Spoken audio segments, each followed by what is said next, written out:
Welcome to Consumer Connection. My name is Susan Jones, Branch Manager with Fairfax County Consumer Affairs. I have with me today Christine Reedy, a Consumer Specialist with Fairfax County Consumer Affairs. Now, you might have recognized her from last month because she hosted the Consumer Connection program in my absence. So thank you very much and welcome. You're welcome. Now, the holiday season brings joy and excitement, but unfortunately, it also brings a surge of scams that target unsuspecting consumers. Today, we're going to talk about how you can slay safe this holiday season and avoid falling victim to common holiday scams. So, Christine, we just had Black Friday and Cyber Monday, and I know consumers are definitely taking advantage of shopping online. Unfortunately, there's so many look-alike websites out there. What should a consumer do? That's a great question. So one of the biggest things to watch out for is fake websites that mimic legitimate stores. These often use familiar logos or similar URLs that look identical to real websites. So if a website uses HTTP instead of the secure HTTPS, that's a major warning sign. Also, if there's no contact information or if they request payment through wire transfer or gift cards, steer clear. So is there any easy way to remember how to protect yourself from scams during the holiday season? Actually, there is. So to safeguard yourself from holiday shopping scams, you're going to want to stick to the SMART rule. So S-M-A-R-T.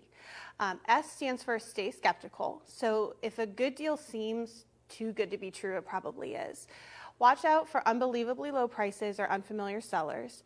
M is for make sure to research. So look up reviews, complaints, return policies before buying from a new retailer. A is for avoid risky payments. So you're always going to want to pay with a credit card for extra protection, and steer clear from payment methods like gift cards or wire transfers. Scammers really love those. R is for review the website. So as I mentioned earlier, check for that HTTPS in the URL, a padlock icon, or any signs of a fake site like misspellings or odd domain names. And then lastly for T is track transactions. So you're going to want to keep records of your purchases, check your statements regularly, and report suspicious activity promptly. By remembering to shop smart, you'll be able to outsmart the holiday scammers. And that is a great tip, to always be smart. So I suggest everybody remember that. Now, so if you're unsure about a site, what should we do? So first, check with the Better Business Bureau's website at bbb.org and read online reviews. It's a good way to verify if a site is trustworthy. And remember, if you're paying for online purchases, credit cards are your safest bet. They have zero liability for fraudulent charges, unlike debit cards. So that is definitely really helpful. So now we're also seeing a lot of fraudulent shipping notifications around the holidays. How can we identify these? So scammers love sending fake emails or texts that look like they're from UPS, FedEx, or major retailers, especially with holiday packages. I actually got one last week and I hit report on my phone and deleted it. So you're going to want to be cautious of the emails and texts that have package tracking links or attachments. Always verify that who the sender is before clicking any of those links, as sometimes the emails could contain malware that'll steal your personal information. Well, and speaking of malware, what about these e-cards that we sometimes receive during the holidays? They seem like a really nice gesture, but they can be dangerous. Unfortunately, yes. So here's how it works. So you get an email message that has an innocent sounding subject line announcing that someone you know, who it doesn't say who, has sent you an e-card. The email includes a link or attachment and often has a message or a logo that makes it appear to have come from a familiar greeting card company. So then you click the link and several things can happen. You might be sent to an adult website or the e-card can contain a virus. So be cautious about opening emails from unknown senders. You should always also contact the sender of the card to identify if it's coming from somebody that you know. And if you're unsure, just delete it. When in doubt, it's always better to be safe than sorry. Well, great advice. You always need to be cautious when opening unknown emails. Now, let's talk about one of the most emotional scams that pops up during the holidays, grandparent or emergency scams. What should people know about these? So these scams are really heartbreaking. Scammers will pose as a family member claiming that they've been in an accident, arrested, hospitalized, and they'll ask for money urgently. So you always want to verify the situation by contacting the family member before sending them the money. An example of this is in 2022, the Federal Trade Commission received 726,000 reports of imposter scams that included grandparent scams.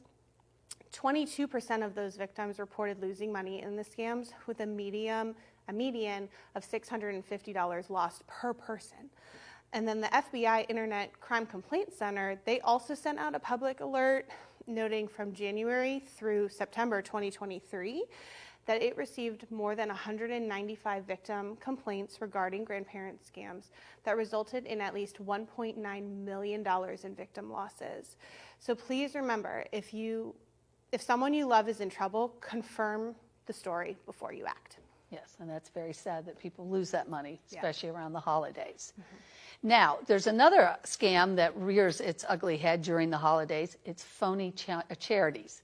So with so many people wanting to give back, how can we ensure that our donations are actually going to a legitimate organization? So you're right, the holidays are a time of giving, but there are fake charities that'll prey on your generosity. Some scammers will use names that sound similar to reputable charities. So several red flags to be aware of is, number one, lack of transparency.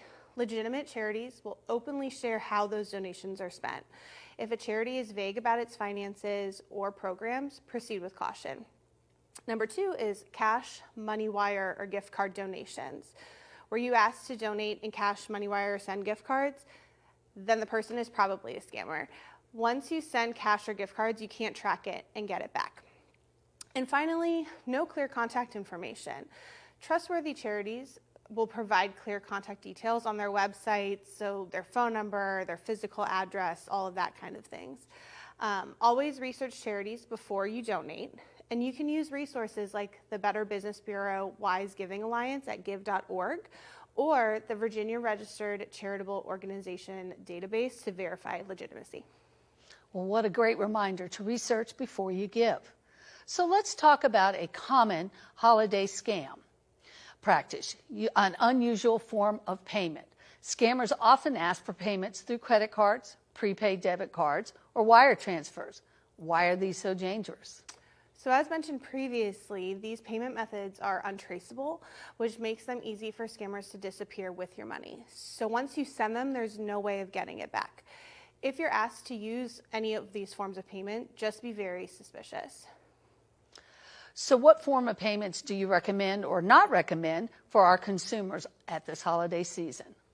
So the best and worst forms of payments would include for the holiday season, and number one being the best and then the last one being the worst, would be credit cards. So these offer strongest fraud protections, including the ability to dispute charges and lock your card if it's lost.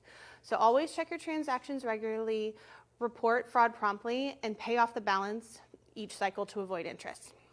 The second would be debit cards. So they are a little bit riskier than credit cards, especially for online shopping, as they offer fewer fraud protections. So if your card is stolen or if you notice unauthorized charges, you should contact your bank immediately. So there is another one called Buy Now, Pay Later. And so while this is convenient, Buy Now, Pay Later can sometimes come with hidden fees, late charges, and also risks of overextension. So you're going to want to keep track of the payment dates and avoid using it if it strains your finances. Now there is a new one that's in here, and so it's called cryptocurrency. And so you're going to want to avoid using crypto for any type of purchases. It has no refund protections, and transactions can't be reversed if something goes wrong. And so a lot of scammers use crypto to target users due to its complexity. And the last would be payment apps. So best used for friends and family, not so much commercial transactions. Most of those apps lack refund protections, and fraudsters will use those to target users as well, who have limited knowledge of the platform. And examples of those would be Venmo, Zelle, or any other type of payment app that you can use on your phone. Well, that's definitely really good advice. So I know during the holiday season, many people look for temporary holiday or seasonal jobs. Are there any scams to watch out there in this area? Yeah, so scammers will post fake job ads that will ask you to share personal information or pay for job leads. So legitimate employers will never ask you for payment. If you're looking for a holiday job, apply directly through the company's official website or in person to ensure it's a legitimate opportunity.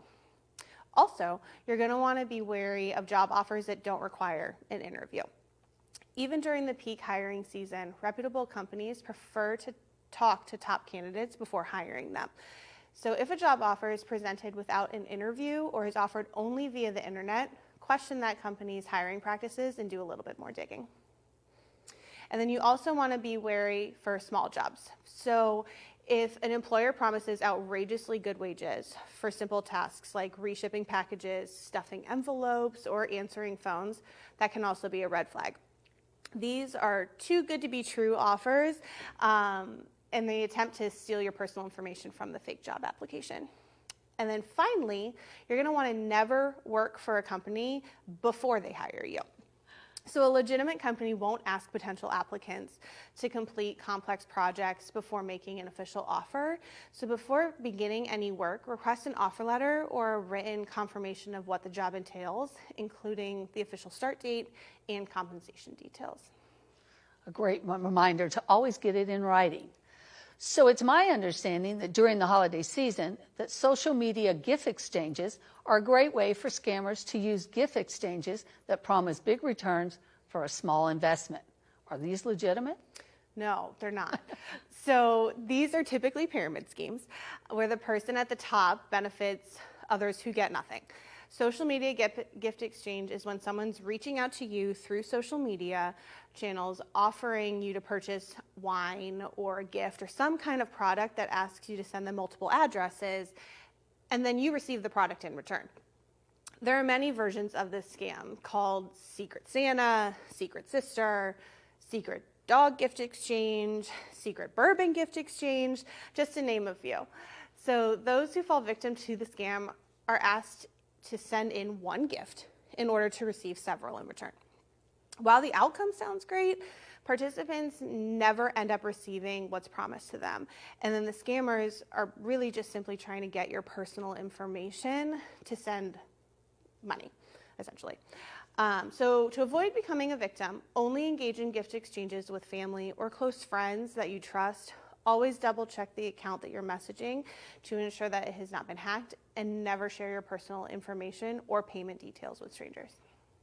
Well, that is a lot of great tips for avoiding scams. Now, what if someone thinks they've fallen victim to one of these scams? What should they do? So if you think that you've fallen victim to scams or have been scammed, report it immediately. You can contact the Fairfax County Police Department Financial Crimes Division at 703-691-2131 or the Federal Trade Commission at 1-877-382-4357. The sooner that you report it, the better chance there is to prevent further harm. And then consumers can always contact Fairfax County Consumer Affairs at 703-222-8435 if you have any questions. Well, Christine, thank you so much for joining us today to share such valuable information about how to slay safe this holiday season, holiday scams, and how to avoid them. If you have any consumer issues, please contact us at 703-222-8435. You can like us on Facebook at Fairfax County Consumer Affairs, or visit our website at www.fairfaxcounty.gov/cableconsumer. Join us again in 2025 for Consumer Connection. Wishing you and your family happy holidays.